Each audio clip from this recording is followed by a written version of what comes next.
우리가 보면은 세상 살아가다 보면은 기념일이라는 것이 있습니다. 그것처럼 기독교회 안에도 신앙인들에게는 절기는 굉장히 중요한 겁니다. 가정이나 나라나 각 개인들에게도 우리가 생일에서부터 시작을 해서 그래서 각각 무슨 결혼 기념일 등 많은 기념일들이 있는 것처럼 신앙인들에게도 하나님은 절기를 명하심으로써 하나님을 기억하게 하셨다 하는 겁니다. 그래서 절기를 통하여 하나님은 자기를 기억해 주기를 원하시고 또 그날을 기념하여 하나님 앞에 영광 돌리기를 원하셨어요. 작게는 안식일에서부터 시작해서 수장절, 칠칠절, 유월절 등 많은 절기를 우리에게 보여주셨는데 구약에 있는 절기와 신약에 있는 기독교회의 절기는 연관성이 있다는 겁니다. 구약에 말하고 있는 유대인들의 절기 그리고 신약에 말하는 기독교인들의 절기는 이와 같이 일맥상통함으로써 시작과 마침까지 같이 연결되어 있다 볼 수 있는 겁니다. 오늘 이와 같이 여러분과 제가 유월절에 대하여 배우게 되는데 이 가운데서 성찬이라고 하는 것은 주 예수 잡히시던 밤에 제자들과 함께 마지막 성만찬을 하시게 된 것을 우리가 보게 되지요. 여기서 성찬의 의미라고 하는 것을 보게 되면 예수님의 공생애에 떼어주신 떡이 예수님의 살이요 또 나눠주신 포도주가 예수님의 피라고 하는 것을 의미하고 있는 것을 보여주고 있거든요. 먼저 구약의 유월절이라고 하는 것을 보게 되면 구약의 유월절은 모세가 곧 애굽 땅에서 이스라엘 백성들이 고통당하고 노예 생활을 했던 그 백성들이 한순간에 하나님께서 보내주신 모세를 통하여 애굽에서 탈출하게 되는 은혜의 역사가 있게 됩니다. 이것이 바로 하나님께서 주신 그 유월절의 은혜라고 보는 겁니다. 좀 이따 설명을 더 드릴게요. 신약의 예수님의 유월절을 보게 되면 그것은 바로 온 인류를 구원케 하시는 주님의 손길, 하나님의 사랑이 있는 겁니다. 구약의 유월절에는 모세를 통하여 이루신 애굽 땅 종되었던 집에서 거기서 애굽에서 탈출하게 하는 구원이라면 예수님은 온 인류를 그 죄와 마귀의 손에서부터 건지시고 구원케 하시는 하나님의 은혜가 있는 것이 바로 예수님의 유월절이라고 보는 겁니다. 그러므로써 구약에 있는 시작한 하나님의 계획과 예언이 신약에 와서 완성된 것을 말하고 있지요. 구약에는 어린 양으로 제사했지만 신약에 와서는 예수 그리스도께서 참된 믿음의 진리의 양이 되셔서 그래서 희생하심으로 온 인류를 구원하게 하신 그것을 보게 되는 겁니다. 유월절이라고 하는 것을 보게 되면 유월달이라는 말이 아니고 너물유, 너물월자를 써서 넘어갔다라는 의미를 말하고 있거든요.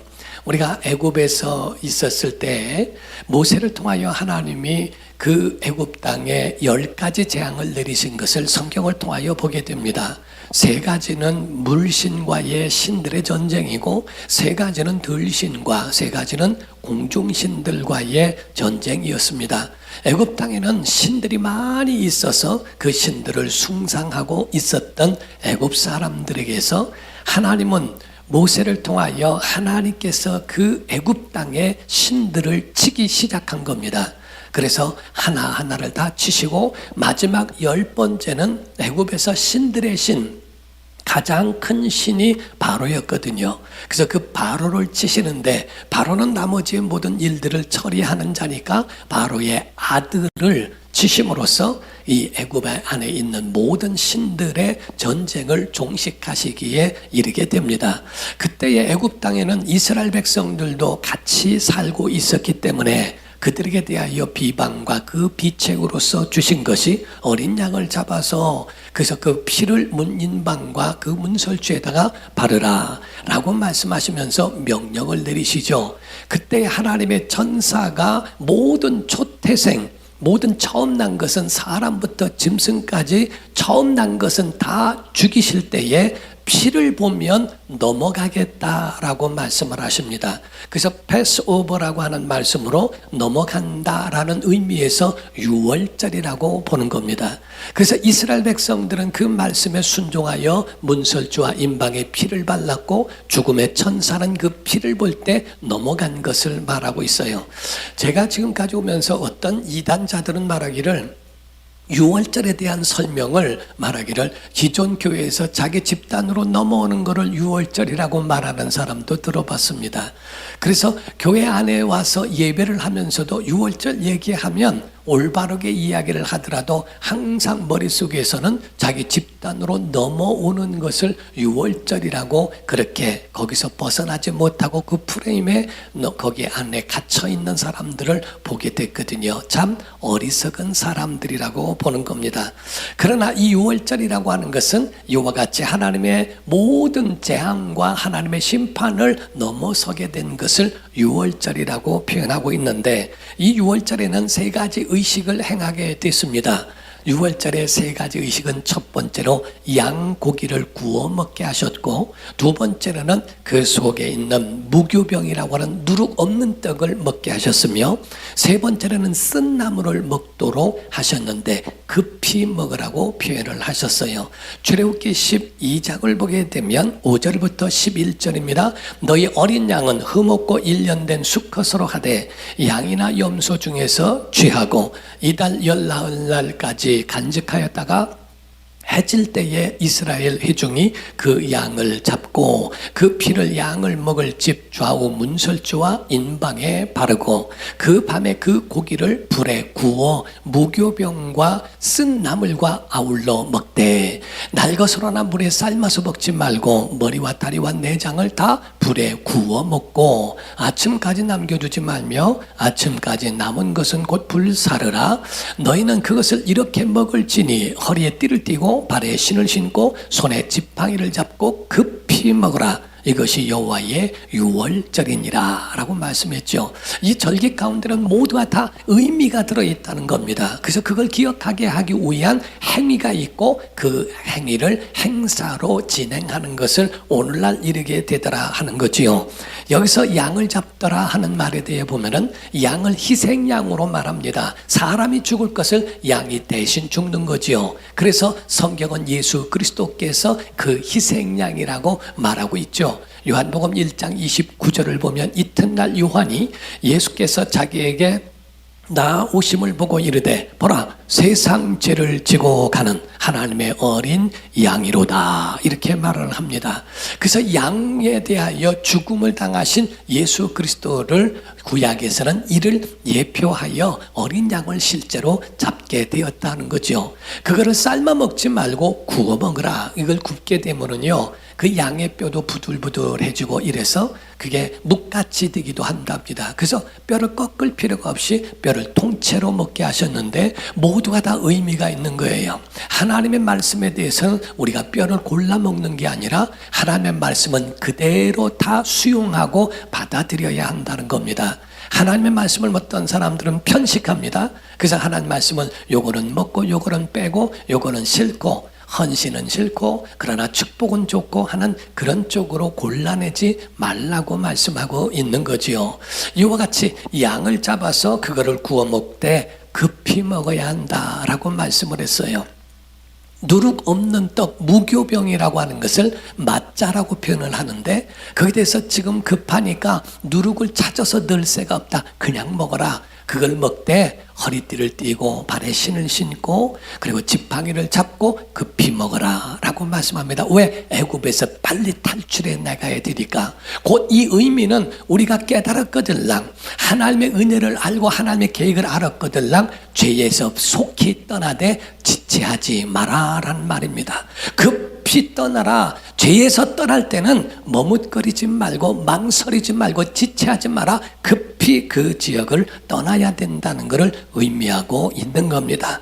쓴 나물이라고 표현하고 있는데 그거를 하로셋이라고 표현합니다. 노예 생활했던 그 쓴 것, 그 모든 노예에 고통당했던 것을 잊지 말고 하나님의 은혜로 바로 그 가운데서 탈출하고 구원받게 된 것을 그 신비를 기억하라 하는 겁니다. 쓴 나물이라고 하는 거는요, 써도 너무 쓰다는 겁니다. 우리가 매운 걸 얘기를 들어보면요, 제가 아는 목사님이 홍콩에 가셨을 때의 이야기를 하시더라고요. 진짜 매운 고추가 거기 있었대요. 그래서 고추가 있는데 크지도 않은데 그 고추를 보고 난 원래 한국에서도 매운 거 잘 먹으니까 하고 그 고추를 딱 먹더니 그냥 나가시더래요, 밖에. 그리고 난 다음에 두 번째 분이 아니 왜 나가시나 그러더니 딱 찍어 먹더니 그냥 나가더래요. 세 번째 분이 이거 그렇게 매워? 그리고 또 먹더니 그냥 그분이 또 나가시더래요. 그래서 세 분이 다 아주 차례대로 나갔다 오시고 하면서 그때에 저에게 그 얘기를 하시더라고요. 그 고추를 먹는 순간에 딱 씹었는데 표현 자체가 도끼로 머리를 딱 때리는 줄 알았대요. 얼마나 매운지. 뱉을 수도 없고 그래서 나간 동안에 입이 다 헐어버릴 정도로 너무 매웠다는 표현을 하는데, 매운 것도 진짜 매운 게 있거든요.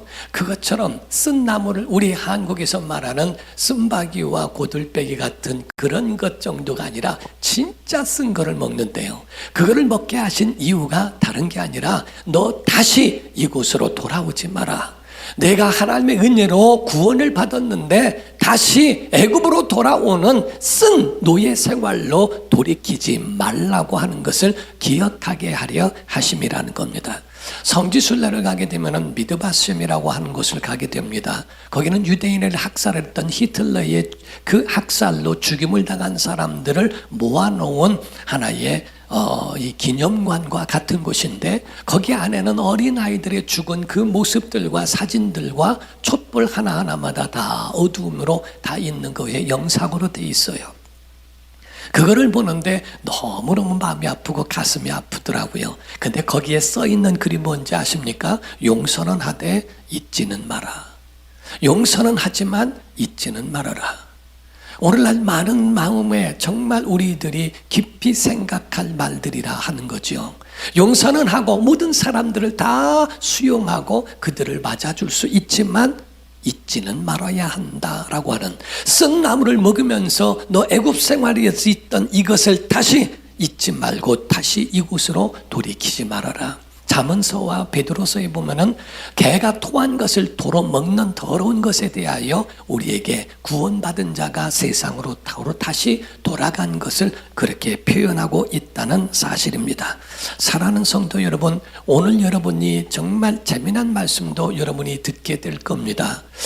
어떻게 이럴 수가 있을까라고 볼 수 있는 것이 있는데, 오늘 이 성찬식을 위하여 준비하게 된 그 배경에 대하여 한번 보게 됩니다. 마태복음 26장 18절을 보게 되면 예수께서 이르시되 성한 아무에게, 아무개란 말이에요. 아무개한테 가면 이르되 선생님 말씀이 내 때가 가까웠으니 내 제자들과 함께 유월절을 내 집에서 지키겠다 하시더라 하라 하시니라고 말씀하죠.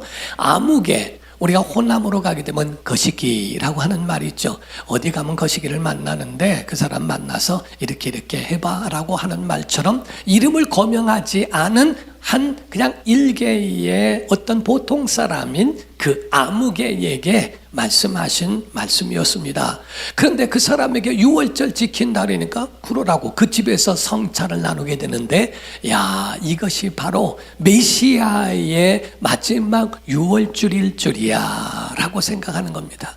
유월절을 내 집에서 했다는 것, 어떤 사람들은 대신방을 위해서 담임 목사가 온다는 거 하나 때문에 도배도 하고 청소도 하고 이렇게 하면서 잠시 동안에 예배만 하고 머물렀다 가는데도 불구하고 그렇게 자기의 집을 그렇게 제공한 것에 큰 영광과 기쁨으로 아는 것이 있는데, 아니 하물며 하나님의 아들이 이와 같이 오신다는 것이 이렇게 큰 의미인 줄은 그에게 몰랐을 것이다라고 보는 겁니다. 은연 중에, 부지 중에 이와 같이 하나님의 아들이 그 가운데 지나가신다는 것이 얼마나 큰 영광일까. 히브리서 13장 1절 2절에는요, 형제 사랑하기를 계속하고 손님 대접하기를 잊지 말라. 이로써 부지 중에 천사들을 대접한 이들이 있었느니라 라고 그랬어요. 구약에는 천사들을 대접하는 자들이 있었고 예수님을 신약에서는 대접했던 사람들도 있었더라 하는 겁니다. 비슷한 사람이 하나 더 있는데, 구레네라고 하는 시골 마을에 있었던 사람이, 시몬이란 사람이 예루살렘 구경을 왔다가 무슨 일이 있어서 왔는지 몰라도 왔다가 사람들이 많은 걸 보고 왜 그런가 하고 봤더니 예수라고 하는 이가 그 가운데 십자가를 지고 그 가운데 지나가며 골고다로 가는 모습을 보게 됩니다. 그래서 그게 왜 이러는가 하고 생각도 하기 전에 로마 군병이 자꾸 예수가 넘어지니까 야, 너 나와 자출을 해가지고 예수님의 십자가를 대신 지게 해서, 아니 내가 무슨 죄가 있다고 내가 꼭 죄인처럼 예수의 그 십자가를 내가 대신 져야 될까? 내 재수가 없고 이럴 수가 있나? 별 생각을 다 가지고 했을지 몰라도 나중에 깨달은 다음에는 그분이 구세주일 줄이야 라고 하는 마음이 있지 않겠어요? 부지 중에, 은연 중에 성찬을 준비한 가정이 있는가 하면, 또 부지 중에 자출되어져서 그 가운데 예수님의 공생애의 마지막을 그 가운데에 동참했던 구레네 사람 시몬 같은 사람도 있더라는 거지요. 그래서 마태마가 누가복음 공관복음 가운데도 이 3복음서에 구레네 사람 시몬이 나오는데, 누가복음에는 잘 표현하고 있는 것이 누가복음 23장 26절을 보면, 그들이 예수를 끌고 갈 때에 시몬이라는 구레네 사람이 시골에서 오는 것을 붙들어 그에게 십자가를 지워 예수를 따르게 하더라. 십자가를 지고 예수님을 따라가는 그 모습이 정말 오늘날 우리의 모습같이 보여지지 않습니까? 직분도 마찬가지입니다. 우리가 우리에게 있어서 내가 가진 직분 같고 어쩌다가 내가 직분을 받게 된 것 같아도 하나님이 우리에게 성령을 주시고 성직을 우리에게 맡기셔서 그 일을 감당하게 하셨다는 것이, 이게 얼마나 큰 영광이고 은혜냐 하는 겁니다. 근데 대조적으로 이와 같이 은연 중에, 부지 중에 그 가운데에 주님의 공생애에 동참하는 이러한 성찬과 십자가를 졌던 사람이 있는가 하면, 예수님과 3년 반 동안을 동거동락하며 함께 했던 12 제자 가운데 하나인 가룟 유다라는 사람은 예수님을 얼마나 괴롭게 했는지, 예수님의 사역 가운데에 똑똑하기는 매번 똑똑하지만은 예수님 마음속에 굉장히 괴로움을 줬고 결국에는 배신까지 한 가룟 유다라고 하는 사람이 있다는 겁니다. 옥합을 깨뜨려서 예수님의 머리에 붓고 발에 붓으면서 머리털로 씻어가면서 예수님의 장례를 준비하고 있음에도 불구하고, 아니 이것을 가난한 300데나리온에 팔아서 가난한 자들에게 나눠주지, 아니 가난한 사람에 대해서 예수님보다 가난한 자들을 나눠주라고 명분도 맞고 믿지 않는 사람들도 설득이 될 수 있는 그런 말이지만은, 예수께서 아니 나에게 행하는 것을 어떻게 허비한다고 생각하니?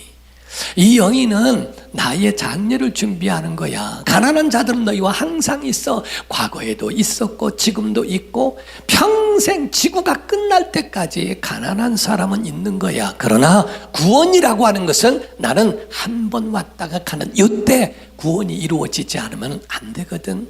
우리의 육체가 있는 것도 마찬가지입니다. 우리의 육체가 있는 날 동안에 구원을 준비하지 않으면 우리는 영생에 들어갈 수 없는, 그때는 아무 때나 준비되어 있는 것은 아니더라고 보는 거지요. 예수께서는 그에 대하여 멸망의 자식이라고 표현도 하게 됩니다. 그런데 이 가룟 유다는 신기하게 생각 자체가 제자들과 신기하게 달라요.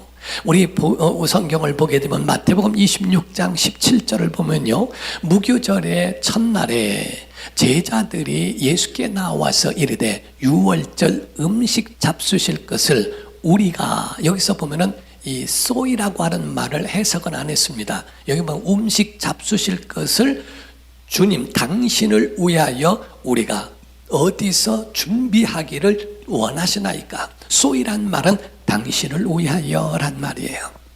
당신을 위하여 우리가 어디서 준비할까요? 하고 제자들이 말을 한 거예요.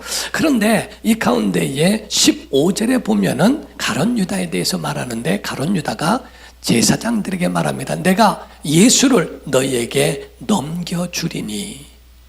여기서 얼마를 주려느냐? 여기서는 모이라는 말이 빠졌습니다. 모이라는 말은 나를 위하여 얼마 줄래? 하니 그들이 은 30을 달아주거늘, 이렇게 말하고 있어요. 소이라고 하는 것은 당신을 위하여, 주님을 위하여 신앙생활하는 사람이 있는가 하면 예수님을 3년 반 동안에 따라다니면서 모이, 나를 위하여 얼마 줄래? 예수 그리스도를 영접하고 믿음 갖고 주를 위하여, 나사로가 죽었다가 나흘 만에 살아난 후에 11장에 살아나고 12장에 가서는 나사로가 예수를 위하여 잔치를 베풀었다고 되어 있는데, 예수를 위하여 제자들도 주님을 위하여 어떻게 하면은 정말 주를 위하여 할 수 있습니까? 가룟 유다는 나를 위하여 뭐 해줄래? 라고 표현하는, 오늘날 신앙생활에 정말 주를 위하여 살려고 하는 그 인생이 있는가 하면 나를 위하여서 그것으로 끝나가는 인생들도 없지 않아 있더라는 거지요. 신앙생활하면서 어떻게 하면 주를 위하여, 교회를 위해서 많은 사람의 유익을 위하여 살을까라고 생각하는 사람이 있고, 어떻게 하면 교회를 통하여 내가 유익을 볼 수 있을까라고 교회를 사용하고 이용하는 사람도 있다는 거지요. 또 생각이 다릅니다. 마태복음 26장 1절과 2절입니다. 예수께서 이 말씀을 다 마치시고 제자들에게 이르시되, 너희가 아는 바와 같이 이틀이 지나면 6월절이라 인자가 십자가에 못 박히기 위하여 팔리리라 라고 말씀하셨어요. 그러니까 예수님이 또 팔린다고 이야기를 하시니까 그 후에 쭉 나오니까 제자들의 대답과 가룟 유다의 그 질문이 그것이 조금 또 다릅니다. 그래서 마태복음 26장 22절을 보면 제자들입니다. 그들이에요. 그들이 몹시 근심하여 나를 판다고 얘기하니까 각각 여짜오되 주여 나는 아니죠, 이렇게 말합니다. 근데 25절에 보니까요, 예수를 파는 유다가 대답하여 이르되 랍비여 나는 아니지요. 대답하시되 내가 말하였도다 하시니라. 똑같이 나는 아니지요 라고 말했는데 제자들은 주여 나는 아니지요. 그런데 가룟 유다는 랍비여, 여기서 랍비란 말은 불신자들이 예수님을 호칭할 때에 불렀던 그 호칭이 랍비예요. 학자들은 말하기를 한 번도 3년 반 동안에 가룟 유다는 예수님을 향해서 주여라고 말한 적이 없다는 겁니다. 랍비여, 랍비여, 선생님, 선생님 하는 말입니다. 다시 말하면 가룟 유다는 예수님과 함께 살았지만 예수님을 믿지는 않았다. 결국에 그는 모든 것을 뒤로하고 예수님을 배신할 뿐만 아니라 그는 예수 그리스도의 그 희생의 공생의 반열에서 낙오된 자가 되어버립니다. 은연중에 그 가운데에 성찬을 베푸는 장소를 만들고 은연중에 예수님의 십자가를 대신 진 사람이 있는가 하면, 그들의 영광에 참여하는 자가 되는 행운을 얻는 자가 있는가 하면, 그 가운데 같이 따라다니면서도 마지막에 낙오된 사람도 없지 않아 있게 되더라는 겁니다. 우리가 보기 때문에 너무 안타까워요. 예수께서 차라리 이 사람은 자기를 위하여 세상에 태어나지 않았으면 좋을 뻔했다라고 예수님이 말씀하시리만큼 그렇습니다. 저런 사랑은 우리 성도들이요, 조금 신앙생활을 좀 단순하게 했으면 좋겠다라는 생각한 적이 있습니다. 제가 법적 싸움을 하고 막 할 때 다른 게 억울한 게 아니고요, 어떤 때 막 속이 상했던 것 중에 하나가 다른 게 아니라 내가 왜 여기서 이런 머리를 써야 될까? 아니, 주님과 함께하고 성경을 보고 말씀과 은혜를 나누고 사랑을 베푸는 것도 시간이 모자른데 내가 왜 법적인 자리에 여기 앉아서 맞네 안 맞네 이것 가지고 내가 왜 거기에 대해서 방어하고 할 만큼의 머리를 써야 될까? 너무 속이 상하고 너무 마음이 아주 속이 터질 때가, 아주 그때가 그게 제일 가슴이 아프더라고요. 신앙생활 할 때에 정말 이상한 사람들이 있더라고요. 생각 자체가 달라요. 주여 나는 아니지요 라고 말해도 랍비여 나는 아니지요 하면서, 아니 옥합을 깨뜨려도 그 옥합 가운데 왜 허비하느냐, 가난한 자들에게 나눠주지. 생각 자체가 하나님이 마음에 있지 않고 생각 자체가 가난한 자들을 향하여 가지고 있는 그것을 얘기하면서도 자기는 전혀 상관없는 이상한 사람들이 있더라는 거지요. 그 전에 보면은 그런 이야기를 합니다. 아이고 목사님, 그래도 가룟 유다를 생각해 본 적이 있습니까? 가룟 유다가 오죽하면 그런 얘기를 했겠는가? 그 마음을 헤아려 본 적이 있는가? 내가 왜 가룟 유다를 헤아려 봐야 됩니까? 마귀가 뱀을 통하여 하와를 깨냈지만은 아직 그렇게 할 만한 그 이유가 있지 않겠어요? 그래도 뱀과 가룟 유다나 이 모든 사람들을 헤아려서 그들은, 아니 왜 그렇게 할 필요가 있어요? 전국은 어린아이와 같이 부모가 자녀들에게 이야기해 준 말에 대하여 그 가운데 그대로 인정하고 그대로 믿고 순수함이 좀 있었으면 좋겠다. 태초에 하나님이 천지 만물을 창조하시니라 그냥 믿으면 좋겠다 하는 거죠. 태초에 하나님이 천지를 창조하셨고 하나님이 법대로 아니다 하면 아닌 거라고 믿으면 되지. 아이고 하나님 꼭 그렇게만 보지 마세요. 사람이 사는 사람의 마음을 한번 헤아려 본 적이 있습니까? 어째 하나님보다 더 사랑이 많고 어째 하나님보다 더 공의로울까? 그거를 성경은 교만이라고 하는 겁니다.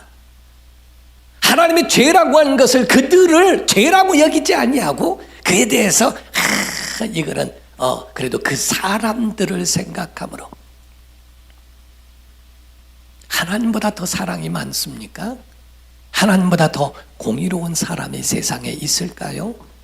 왜 하나님의 반대편에서 그런 생각, 참 그런 생각도 하는 사람이 있구나.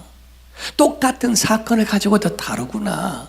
유다 복음이라는 것도 있더라고요. 가룟 유다의 복음. 가룟 유다가 말하고 있는 그게 정작 우리를 구원할 수 있는지 정말 우리가 돌아봐야 된다는 겁니다. 사랑하는 성도 여러분, 저는 여러분들에게 요 성찬의 의미를 말해주고 싶어요.